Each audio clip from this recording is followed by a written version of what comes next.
ऊन आता उतरलं होतं. दुपारभर चढलेला ताव कमी झाला होता आणि पिवळसर सोनेरी उजेड झाडांच्या फांद्यावर झगमगत होता. सूर्य मावळतीला कलला होता. मधून गार वाऱ्याची झुळूक येत होती. झाडांच्या बारीक फांद्या, पाने जिथल्या तिथे हलत होती. उन्हाच्या सणक्याने निश्चित पडलेले व्यवहार आता थोडे थोडे सुरू होत होते. कुठे कुठे माणसे बाहेर पडत होती आणि इतका वेळ अगदी शांत असलेले वातावरण अधूनमधून ढवळले जात होते. गावाबाहेरच्या पडक्या धर्मशाळेला लागून एक भला मोठा लिंब होता. त्या लिंबाच्या सावलीत बाबू कोष्टी आणि दगडू सुतार उशाला मुंडासी घेऊन उगीचच लोळत पडले होते. त्यांना आपापल्या कामाला लागायला पाहिजे होते. रंधा मारायचे काम निम्म्या शेम्यावर ठेवून दगडू सुतार इथे आला होता. त्याला संध्याकाळपर्यंत आपले काम पुरे करायचे होते आणि पडश्या पुऱ्या करून बाबू कोष्ट्यालाही कामे आटपायची होती. पण अंगात उतरलेला आळस जाता जात नव्हता. सगळे अंग कसे जड झाले होते आणि डोळे पुन्हा पुन्हा मिटत होते. उन्हे उतरली, आता गावात जावे, काही उद्योगधंदा होतो का पाहावे, अशी भाषा दोघेही जण आळसटलेल्या आवाजात बोलत होते. पण शरीर हलत नव्हते आणि पापण्या उघडत नव्हत्या. शिवाय आणखी थोडा वेळ पडले तर संध्याकाळ होईल आणि मग उद्योगधंद्याची फारशी काळजी न करता सरळ भाकर तुकडा खायला घरी जाता येईल, असेही त्यांच्या मनात अधूनमधून येत होते. काळ्या रंगाचा आणि उंच सरळसोड असलेला बाबू कोष्टी उताना पडला होता. पडल्या पडल्या वर झाडाकडे आश्चर्याने बघत होता. इतका वेळ रिकाम्या असलेल्या झाडावर आता पाखरांचे थवे येत होते आणि त्यांची किलबिल चालू होती. त्या शांत वेळेला त्यांचा आवाज स्पष्ट कळत होता. नेहमीपेक्षा मोठा वाटत होता. सुताराचा दगडू बाबूच्या मानानं थोडा पोक्त माणूस होता. बाबूला नुकत्याच मिशा फुटल्या होत्या आणि सुताराच्या काळ्याभोर झाल्या होत्या. दगडूही काळाच होता, पण बुटका होता आणि वयोमानानं थोडा जाडगेला होता. त्याची दाढी वाढली होती आणि हातापायाच्या शिरा तटतटून वर आल्या होत्या. इकडे वळ तिकडे कूस बदल असे करीत दोघांनीही आणखी थोडा वेळ काढला. पण झोप आता संपली होती आणि ती पुन्हा लागण्याची शक्यताही नव्हती. पडून पडूनही कंटाळा आला होता. कंटाळून बाबू शेवटी उठून बसला. त्याने डोळे चोळले. बाजूला थुंकून तोंडात आलेला चिकटा काढण्याचा प्रयत्न केला. मग तोंड वासून त्याने भला दांडगा आळस दिला आणि तो देताना असा चमत्कारिक आवाज काढला की डोळे मिटून पडलेला दगडू एकदम दचकला. तोही हळूहळू हप्त्या हप्त्याने उठून बसला. त्याने कमरेला लावलेली पिशवी बाहेर काढली. तिच्यातला तंबाखू चुन्याच्या बोटाने तळ हातावर चोळत दगडू म्हणाला, बाब्या लेका, कसला आवाज केलास? आर भिवून मरतो की मी. बाबू गमतीनं हसला. हा, अरे ह्यो रेड्याचा आवाज काढला मी. आता गाढवाचा काढून दाखवू का? त्यो कशाला? तू बोललास म्हणजे निघतोच आहे की आपसूक. यावर बाबू पुन्हा दात दाखवून हसला. म्हणाला, आज लई कट्टाळा आलाय मर्दा. अरे दुपारच्या झोपेनं होतच तसं.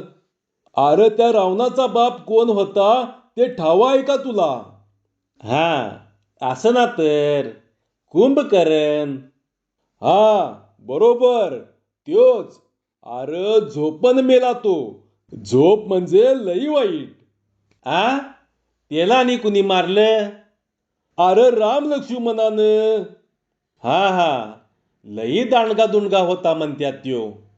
दांडगा दुंडगा? रोमनाच्या रोमना होता नुसता. डोंगरा एवढा होता बाबा, डोंगरा एवढा. न्हावी त्याच्या नाका जाऊन नाकातलं कॅस काढायचं. हायस कुठं तू? दगडूच्या या बोलण्यावर बाबूला पुन्हा काही शंका आल्या होत्या आणि तो बोलणारही होता. पण पाठ करा करा खाजवता त्याचे लक्ष एकदम समोर गेले आणि तो बोलता बोलता थांबला. समोर पाहू लागला. समोर गावाकडे जाणारा रस्ता आडवा पसरला होता आणि त्याच्या पलीकडे मोकळे रान होते. मध्येच ताल होती. त्या तालीवरनं कुणीतरी पांढरे फेक कपडे घातलेली व्यक्ती सावकाश चालत येत होती. तिच्या पाठोपाठ एक लहानसे कुत्रे शेपटी हलवीत पळत येत होते. कोण येत आहे हे पहिल्या प्रथम बाबूला नीटसे कळलेच नाही. पण येणारे माणूस थोड्या वेळाने स्पष्ट झाले. त्याचा चेहरा मोहरा दिसू लागला. बाबू घाईघाईने म्हणाला, दगडू, त्यो बघितलास काय? कोण येतोय ते? कोण? असे म्हणून त्याने दाखवलेल्या दिशेने बाबू बघत राहिला आणि डोळे बारीक मोठे करीत म्हणाला, त्यो आपल्या देशपांड्याचा अण्णा आहे काय र? होय वाटतंय, त्योच दिसतोय मर्दा. कुठं पुण्याला असतोय म्हण? असं म्हणत्यात कॉलेजातनं सुटून आलाय घरी. लई सुट्ट्या असत्यात म्हण पुण्याकडं. असत्याल की. मळ्यातनं आला काय की जणू. असं दगडूनेही नुसता होकार दिला. कुत्रा हाय बरोबर? हां. आणि हातात काहीतरी डबा हाय काय काय? असल असल. एवढं संभाषण होईपर्यंत देशपांड्यांचा अण्णा बराच जवळ आला होता. तालीवरनं खाली येऊन तो रस्ता ओलांडून इकडच्या बाजूला भराभरा आला तसे ते कुत्रेही त्याच्या पाठोपाठ हुंगत हुंगत आले. ऐन उन्हाचा आल्यामुळे अण्णाचा चेहरा लालबुन झाला होता. तोंडावर घाम आला होता. धर्मशाळेपाशी येऊन पायरीवर टेकून तो हुश्य करीत बसला. खिशातला पांढरा रुमाल काढून त्याने कपाळावरचा, गळ्याभोवतालचा घाम पुसला आणि मग थोडा वेळ स्वस्थ बसून राहिला. नंतर त्याच्या ध्यानात आले की सावलीत बसलेले दोघे जण बराच वेळपासून आ करून आपल्याकडेच पाहतायत. त्याने त्यांच्याकडे पाहिल्यावर दगडूने रामराम केला. रामराम अण्णा. हा, रामराम. कोण? दगडू सुतार काय? होय. आणि हा कोण बरोबर तुझ्या? ह्यो? आवो ह्यो कोष्ट्याचा बाबू नव का? अरे होय की. मी ओळखलंच नाही. बराच मोठा झालाय की चांगला. अण्णाने एवढी विचारपूस केली. मग त्याने हातातील कॅमेऱ्याशी काहीतरी चाळा सुरू केला. इकडे तिकडे काहीतरी फिरवले. त्याच्या पाठीमागून आलेले कुत्रे लहाला करीत त्याच्या अंगावर उड्या घेऊ लागले. अण्णा, तुम्ही आता पुण्याला असताय नव्ह? हा. कॉलेजात? होय. मग आता सुट्टीचं इकडं आला असेला, नाही का? होय. मग आता परत जायचं असेल पुन्हा? अण्णा कॅमेरा इकडे तिकडे करीत उत्तरे देत होता. तो म्हणाला, उद्या निघायचंय. जास्त सवड नाही. इतके बोलणे झाल्यावर तिथे थोडा वेळ शांतता पसरली. अण्णाने हातातील यंत्र नीटनेटके केले. मग त्या दोघांनाही उद्देशून तो म्हणाला, तुम्ही थोडं इकडे बसता का? ते दोघेही त्याच्याकडे पाहत राहिले. हे पाहून त्याने पुढे सांगितले, या कुत्र्याचा फोटो काढतो जरा. असं. त्याच्या हातात मगापासून जो काळा डबा होता तो फोटो काढायचा डबा होता तर. हे फार छान झालं. अजून काही आपण फोटो कसा उतरवतात ते बघितलेलं नाही. काहीतरी नवीन चमत्कारिक बघायला मिळेल. घटकाभर मज्जा येईल. नाहीतर आपण फोटो काढायच्या चळवळीत कशाला भाग घेतो आहोत? अनायसे बघायला मिळते आहे तर बघावे. दगडू आणि बाबूच्या मनात असे विचार आले आणि ते अगदी हरवून गेले. त्यांनी आपली मुंडासी उचलली. दगडूने आपला पटका झटकून झटकून ती जागा अगदी चकपक करून टाकली. मगाशी स्वतः झोपलेले असताना सुद्धा जी गोष्ट करावी असे त्याच्या मनात आले नव्हते ती गोष्ट त्यांनी 5 मिनिटात करून टाकली. बाबूने दगडगोटे, चिपरंगा काढून टाकल्या, काचा वेचल्या, काटे उचलले आणि दगडूने मुंडाशाने सगळी घाण उडवून लावली. जिकडं तिकडं धुरळाच धुरळा झाला. धूळ नाकातोंडात गेल्यामुळे खोकत खोकत नाकाला रुमाल लावीत अण्णा म्हणाला, अरे पुरे, इतकं काय करायचंय? कुत्र्याचा तर फोटो काढायचाय. मला काही जेवायला बसायचं नाही. अण्णा, तरी पण एवढं पाहिजेच की हो. असं म्हणून मग त्यांनी सफाई थांबवली. अण्णाने आपल्या लाडक्या कुत्र्याला सावलीत बसवले. चुचकारून, हाका मारून, पाठीवरून हात फिरवून त्याला तिथे बसवण्याचा प्रयत्न केला. पण ते काही केल्या एका जागी थांबेना.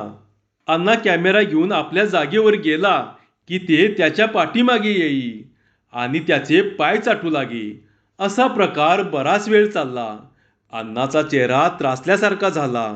तेव्हा दगडू म्हणाला, गप रे बडव्या, बस की एका जागेला नीट, नाहीतर धोंडाच घालीन बघ टक्कोऱ्यात. हे बोलणे अर्थातच कुत्र्याला उद्देशून होते. मग अण्णाला उद्देशून तो म्हणाला, अण्णा, घालू का याच्या पेकाटातलात? अण्णा म्हणाला, छे छे, त्यानं उलट पळून जाईल ते. मग दोरीनं बांधून ठेवू का? छट, मला बांधलेल्या कुत्र्याचा फोटो घ्यायचा नाही. कुत्रं मोकळं पाहिजे. प्रदर्शनात पाठवायचा आहे फोटो. या बोलण्यातला प्रदर्शन एवढा शब्द दगडूला कळाला.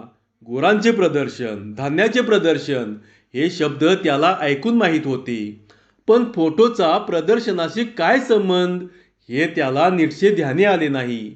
कदाचित कुत्र्यांचे प्रदर्शन असावे आणि कुत्रे इतक्या लांब पाठवता येत नसेल म्हणून त्याचा फोटो पाठवित असावेत. एवढा तर्क त्याने केला आणि मग त्यापेक्षा अधिक काही न सुचल्यामुळे तो गप्प बसून राहिला. कुत्रे काही बसता बसेना. हे पाहून अखेर बाबू म्हणाला, अण्णा, तुम्ही उभा राहा तिथंच. मी बघतो या कुत्र्याकडं. अरे, बघतो म्हणजे? आव, उगी बसा तर खरं. मग बाबूने तोंड एका बाजूला वळवले आणि हाताचा कोनाडा तोंडाभोवती करून कुत्र्यासारखा आवाज काढला. तो ओळखीचा आवाज ऐकून कुत्रे बावरले. दोन्ही कान उभे करून ते टक लावून आवाजाच्या दिशेने बघत राहिले. मग तेही मोठ्यांदा भुंकू लागले. अण्णाने तेवढ्या वेळात आपला कॅमेरा सरसावला. तो नीट धरला आणि बरोबर अंदाज घेऊन त्याची वरची पट्टी इकडची तिकडे फिरवली. फोटो छान निघाला म्हणून सीळ वाजवत तो उभा राहिला आणि नक्कल करणाऱ्या बाबूला म्हणाला, वा वा, झकास. पुरे आता झालं काम माझं. बाबूने तोंडाशी धरलेला हाताचा कोनाडा मोडला आणि तोंड उघडून तो हसला. कसा काय उतरला फोटो? हा, फर्स्ट क्लास. आणि रंगभरणी कशी काय झाली? त्याच्या बोलण्याचा अर्थ अण्णाला कळला नाही. मग त्याने ठोकून दिले, हा, झक्क झाली. हे ऐकून बाबूचा चेहरा खुलला. तो हसला आणि मुकाट्याने त्यांच्याकडे बघत उभा राहिला. आता उन्हे सरली होती. पश्चिमेकडचे पिवळे ऊन तोंडावर येत होते. थोडासा वारा सुटला होता आणि झाडांच्या फांद्या सळसळत होत्या. अण्णाने कॅमेरा गुंडाळला आणि तो खिशात ठेवलेल्या पिशवीत कोंबला. पिशवी हातात धरून तो जायला निघाला. तसे ते दोघेही आशाळभूतपणे त्याच्याकडे पाहत उभे राहिले. अण्णाने तोंड वळवले आणि पुढे जाण्यासाठी पाऊल टाकले. मग मात्र दगडूला राहावले नाही. तो म्हणाला, अण्णा. अण्णा तोंड माघारी फिरवून आश्चर्याने म्हणाला, का रे? नव, फोटो उतरायला लई पैका पडतो का हो? नाही. का? तरी पण साधारण किती? एका फोटोला पडत असतील 8-10 आणे. पण का रे? दगडू खाली मान घालून गप्प राहिला आणि थोड्या वेळाने म्हणाला, नाही पण काय? आमचा बी काढा की एखादा फोटो. दगडू अगदी आपल्या मनातली गोष्ट बोलला असे बाबूलाही वाटले. मगापासून त्याच्या मनात तीच गोष्ट घोळत होती. तोही म्हणाला, व्हय व्हय, आम्हा दोघांचा काढा एक. नुसता काढा बरं का, प्रदर्शनात नाही पाठवला तरी चालल. अण्णा हसून म्हणाला, तुम्हा दोघांचा? आणि त्याने आळीपाळीने त्या दोन मूर्तींकडे टक लावून बघितले. त्याला मनातल्या मनात फार हसू आले. काढता का? का रे? म्हणजे त्याचं काय आहे की आमचा कधी फोटोच काढला नाही हो कुणी. का बरं? आवो, कोण काढणार आमचा फोटो? अण्णा थोडा वेळ काही बोलला नाही. त्यांच्याकडे उगीच आपला बघत उभा राहिला. त्याच्या ओठावर लहानसे हसू आले. मग त्याला काय वाटले कोण जाणे. तो म्हणाला, बराय, बसा या पारावर, काढूया एक फोटो. हे ऐकल्यावर दोघांनाही आनंदाने गुदमरून गेल्यासारखे वाटले. त्यांच्या उत्साहाला पारावर राहिला नाही. दोघांचेही चेहरे फुलून निघाले. दगडूने मगाशी मळलेले आपले मुंडासे 4-4दा झटकले आणि मोठ्या काळजीने डोक्यावर चढवले. धोतर साफसूफ केले. त्याची एक बाजू वर गेली होती. ती नीट ओढून सारखी केली आणि तरीही त्याला वाटू लागले की सकाळी न्हाव्याकडे जाऊन आपण दाढी केली असती तर बरं झालं असतं. बाबूने धोतराच्या सोग्याने तोंड पुसले. मिशीवरून पुन्हा पुन्हा हात फिरवून त्या जेवढ्या सारख्या दिसतील तेवढ्या करण्याचा प्रयत्न केला. अण्णाने पिशवीतला कॅमेरा काढेपर्यंत दोघेही झाडाच्या बुंद्याला टेकून गुडघ्यावर हात ठेवून मान ताठ ठेवून बसले. तपश्चर्येला बसावे तसे बसले. अजिबात न बोलता, इकडे तिकडे न बघता. एकदम नजर लावून ते हुशार झाले. अण्णाने कॅमेरा काढला. तो नीट धरला. आडवा हात धरून त्यातून तो बराच वेळ पाहत राहिला. तेव्हा काहीतरी शंका येऊन बाबू म्हणाला, का हो, मावतो नव आम्ही दोघं फोटोत? अण्णा आश्चर्याने त्याच्याकडे बघत म्हणाला, मावतो ना म्हणजे? नाही, ह्यो जरा जाडगेला आहे हो, म्हणून विचारलं. मावत नसलो तर तसं सांगा, हायगाई करू नका, म्हणजे जरा सरकून बसाय बरं. नाही नाही, काही जरुरी नाही, ठीक आहे. अण्णाने तोंडावाटे बाहेर पडणारे हसू थांबवले. मग कॅमेरा हाताने तोलीत तो म्हणाला, रेडी? इतका वेळ ताट बसून बसून बाबूच्या अंगाला रग लागली होती. कसल्या तरी निमित्ताची तो वाटच पाहत होता. अण्णाने रेडी म्हटल्यावर तो एकदम उठून उभा राहिला आणि इकडे तिकडे वाकून बघत पुन्हा खाली बसला. रेडी? कुठं हाय रेडी? कसली रेडी? अहो, तुम्हीच म्हणाला की आता रेडी म्हणून. अण्णा खो खो हसला. अरे, रेडी म्हणजे तयार. काय तयार? कप्पाळ माझं, तुम्ही फोटो काढायला तयार आहात का असं विचारलं मी. हां हां, मग आम्ही रेडी हाय, असं म्हणून बाबू हसला आणि पुन्हा हातपाय ताठ करून गंभीर चेहऱ्याने तो समोर पाहत राहिला. तो आता अगदी रेडी झाला. अण्णाने परत कॅमेरा नीट धरला. तेवढ्यात तोंड आभाळाकडे करून दगडू ओरडला, अहो थांबा थांबा. हात खाली घेऊन अण्णा म्हणाला, आता आणि काय झालं आणखी? अपराधी चेहरा करून दगडू उठून उभा राहिला. बाजूला जाऊन थुंकला. बराच वेळ गच्च भरलेले तोंड मोकळे करून तो परत आला. पुन्हा खाली बसून तो म्हणाला, हां, आता काढा, आता काय गडबड नाही. दगडू उठून परत येईपर्यंत बाबूने थोडीशी हालचाल केली. डोक्यावरचे मुंडासे पुन्हा नीटनेटके केले. सदऱ्याला लावलेली कतलाची गुंडी एकदा सोडली आणि परत लावली. मग ठाकठीक बसून तो म्हणाला, हां, रेडी, काढा आता. अण्णाने कॅमेरा लावला. हाताने झाकून पुन्हा एकदा काहीतरी पाहिले आणि वरची क्लिक इकडची तिकडे फिरवली. हां, झालं काम, काढला फोटो तुमचा. बाबू आश्चर्याने म्हणाला, काढला? हां. इतक्या लवकर? अरे, त्याला काय उशीर लागतो? आखरीतच आहे मग. एका मिनिटात कसा काय निघतो हो फोटो? अरे, मगाशी कुत्र्याचा नाही का काढला? वय, पर माणसाचा बी एका मिनिटात निघतो. अरे, एका मिनिटात काय, एका सेकंदात निघतो. म्हणजे नेमके काय ते बाबूला कळले नाही. पण तो तोंड पसरून आश्चर्याने म्हणाला, अगा या या या या. यानंतर पुष्कळ प्रश्नोत्तरे झाली. त्या डब्याच्या आत फोटो कसा निघतो, तो केव्हा तयार होतो, हा आता काढलेला फोटो केव्हापर्यंत तयार होईल, त्यात रंगभरणी केली जाईल की नाही, इत्यादी अनेक महत्त्वाचे प्रश्न विचारून झाले. अण्णाने शक्य तेवढी सविस्तर उत्तरेही दिली. बाबूला नेहमीप्रमाणे आणखी काही शंका आल्या होत्या. पण आता उन्हे संपली होती. दिवस बुडाला होता आणि अंधार पडायची वेळ आली होती.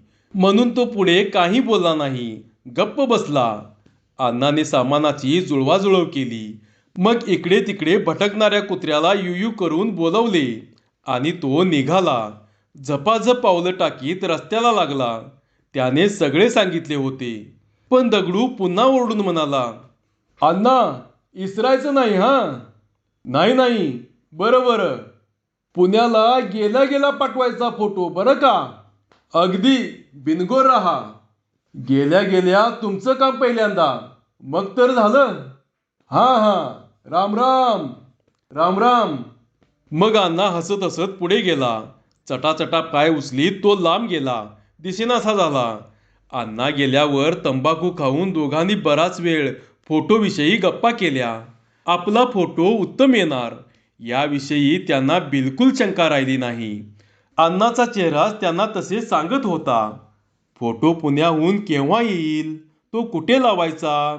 त्याला चौकटीत ठेवायचा का साध्या छापडीवर चिकटवायचा? या विषयावर दोघांनी बराच वेळ गंभीरपणे चर्चा केली आणि मग अंधार झाला तसे ते हलले, गावाकडे गेले. दुसऱ्या दिवशी सकाळी अण्णा मोटारने पुण्याला गेला आणि दोघेही त्याच्याकडून येणाऱ्या निरोपाची वाट पाहत बसले. पण 2 दिवस गेले, 4 दिवस गेले, 8 दिवस गेले आणि तरीही अण्णाचा काही निरोप आला नाही. त्याची चिठ्ठी चपाटी आली नाही आणि फोटोही आला नाही. असा महिना गेला. तेवढ्या मुत्तीत त्या दोघांनी रोज टपालाच्या वेळेला देशपांड्याच्या घरी हेलपाटे घातले. काही निरोप आला का, फोटो आला का याची पुन्हा पुन्हा चौकशी केली. बोलून बोलून आणि विचारून विचारून त्यांनी अण्णाच्या घरातल्या माणसांना झीट आणली. शेवटी घरातल्या माणसांनाच त्यांचा काव आला. त्यांनी तसं पत्रातनं 4 ओळी लिहिल्या, निरोप पाठवले आणि अण्णाला कळवले की या 2 माणसांचा फोटो लवकरात लवकर पाठवून दे, नाहीतर त्यांचे हेलपाटे बंद व्हायचे नाहीत. इतके झाल्यावर मग एके दिवशी अण्णाने लकोटा पाठवला आणि त्यातून फोटो पाठवून दिला. नेहमीप्रमाणे बाबू टपालाच्या वेळी देशपांड्याच्या घरी आला.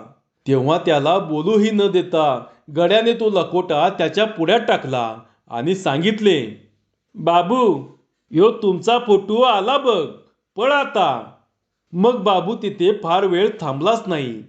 त्याने खाली भुईवर पडलेला लकोटा उचलला आणि थेट सुतारमेटाकडे धूम ठोकली. पटाशीने काम करीत दगडू अगदी गुंगून गेला होता. बाबू आला हे त्याला कळलंही नाही. त्याला गदागदा हलवीत आणि धापा टाकीत बाबू म्हणाला, दगडू, ह्यो बघ, फोटो आलाय आपला. बाबूचे शब्द ऐकल्यावर दगडूने पटाशी तिथेच टाकली आणि त्याच्या हातातले पाकिट ओढून घेऊन तो गडबडीने म्हणाला, होय का, बघू बघू. आणि पाकिटातला फोटो काढून दोघेही बराच वेळ तो उलटसुलट करीत बघत राहिले. फोटो फार अंधुक आला होता. जितके स्पष्ट दिसावे तितके दिसत नव्हते. पण बाबूने तशी तक्रार केली तेव्हा दगडू म्हणाला, लेका, तुला एवढं कळना का? अरे सांजचा टाईम होता त्यो. मग फोटोत बी अंधार आल्या बिगर कसा राहील? हे उत्तर ऐकून बाबूचे समाधान झाले. तो म्हणाला, हा, अरे होय की, ते माझ्या ध्यानातच आलं नाही बघ. मग थोडा वेळ दोघेही तो फोटो बारकाईने निहाळू लागले. डोळे ताणून ताणून त्याच्याकडे पाहत राहिले. दगडू म्हणाला, पण बाबू, ह्याच्यातला तू कोणचा? बाबू फोटोवर एके ठिकाणी बोट ठेवून म्हणाला, ह्यो आल्याडल्या अंगाचा हाय, ह्यो मी, आणि पल्ल्याडला हाईस, त्यो तू. दगडू म्हणाला, अरे हॅट, का रे? ह्यो आल्याड बसलोय त्यो मी, समजलं का? आणि तू मर्दा पल्याड बसलेला हाईस. छा छा, तू उगच काहीतरी सांगायला लागलास, तसं नवच. अरे तसंच हाय, मी आल्याड हाय आणि तू पल्याड बसलास. नाही नाही, मी आल्याड आणि तू पल्याड बसलास. गप बस, तू लय शाना हाईस. आणि तुझा शानपणा का पागळायला लागला एवढा? त्या दोघात पुष्कळ वादविवाद झाला. फोटोमध्ये इकडच्या बाजूला बसलेला कोण आणि तिकडच्या बाजूला बसलेला कोण या मुद्द्यावर त्यांचा फार मोठा मतभेद झाला आणि तो काही केल्या लवकर मिटला नाही. दोघेही वाद करून थकले. त्यांचा घसा बसला. तरीही या प्रश्नाचा समाधानकारक निर्णय लागला नाही. शेवटी आपण दोघेही थोडेसे अलीकडे आणि थोडेसे पलीकडे आहोत अशी तडजोड होऊन प्रश्न मिटला. वातावरण पुन्हा शांत झाले. एकंदरीत फोटो उत्तम काढला आहे याबद्दल दोघांचेही एकमत झाले. पण या फोटोमध्ये अण्णाने एकाचे धोतर काढून त्याला मुसलमानी चोळणा का नेसवला आहे आणि दुसऱ्याच्या हातात चिलीम का दिली आहे, हे मात्र डोके खाजवून खाजवूनही दोघांनाही मुळीच समजले नाही. धन्यवाद.